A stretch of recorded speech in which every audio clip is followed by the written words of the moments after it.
एक अर्धाली कही। वो कहते हैं,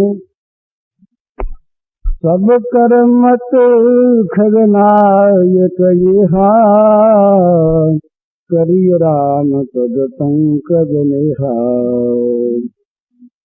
सब करमत खगनायक येहा, करी राम पद पंकज नेहा। उन्होंने कहा कि हे खगनायक गरुड़ जी, सबका ये मत है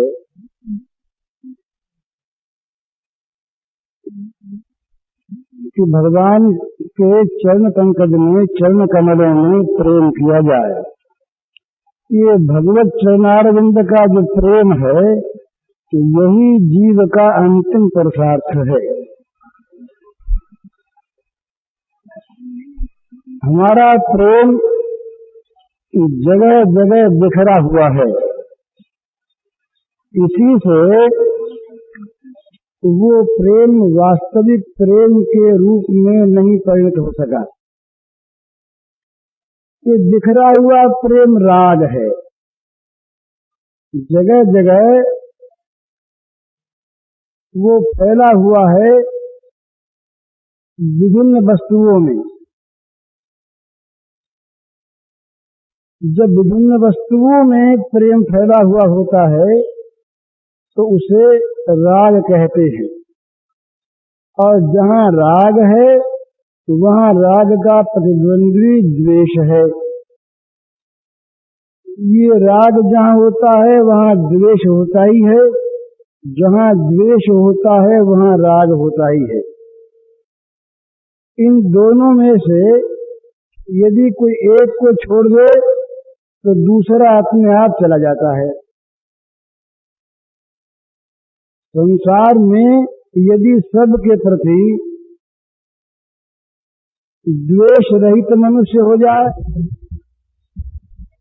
द्वेष निकल जाए उसके जीवन में से, किसी का भी कभी कोई बुरा न चाहे, द्वेष बुरा चाहता है, द्वेष को द्वेष वस्तु सुहाती नहीं, वो उसका अमंगल होने में, बुरा होने में प्रसन्नता देता है। अमंगल होने पर मन में एक सुख की लहर आती है। तो ये द्वेष अगर मनुष्य छोड़ दे तो राग निकल जाए अपने आप।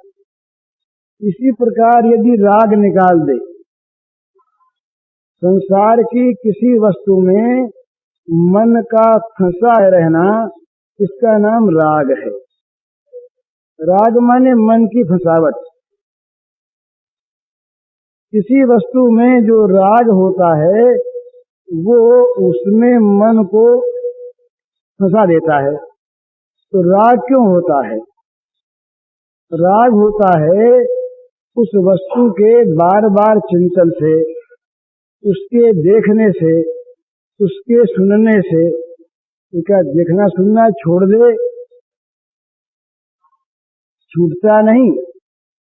जब तक इंद्रियां हैं तब तक इंद्रियों के सारे कार्य होते ही हैं, परंतु वो देखने की, सुनने की जो एक प्रक्रिया, उसमें भेद होता है।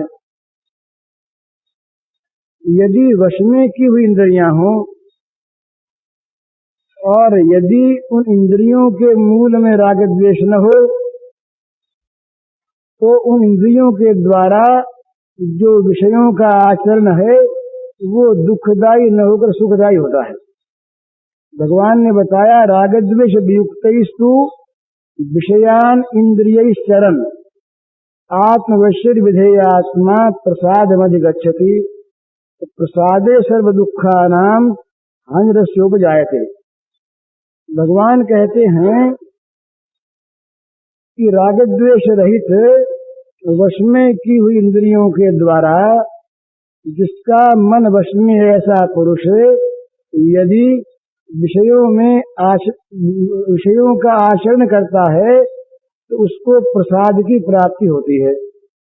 प्रसाद माने चित्त की प्रसन्नता, प्रसाद माने चित्त की निर्मलता, प्रसाद माने भगवत प्रसाद।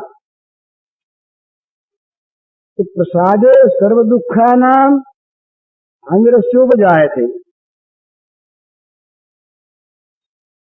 तो ये भगवान की कृपा या चित्त की प्रसन्नता, निर्मलता, प्रसाद के तीनों अर्थ ही होते हैं। चित्त की प्रसन्नता, चित्त की निर्मलता, भगवत कृपा। गीता में भी प्रसाद शब्द इस अर्थ में भी आया है, मत प्रसादात् तरिष्यसि, मच्चित्त सर्व दुर्गाणि मत प्रसादात् तरिष्यसि। तो प्रसाद माने भगवत कृपा, प्रसाद माने चित्त की प्रसन्नता, प्रसाद का अर्थ चित्त की निर्मलता।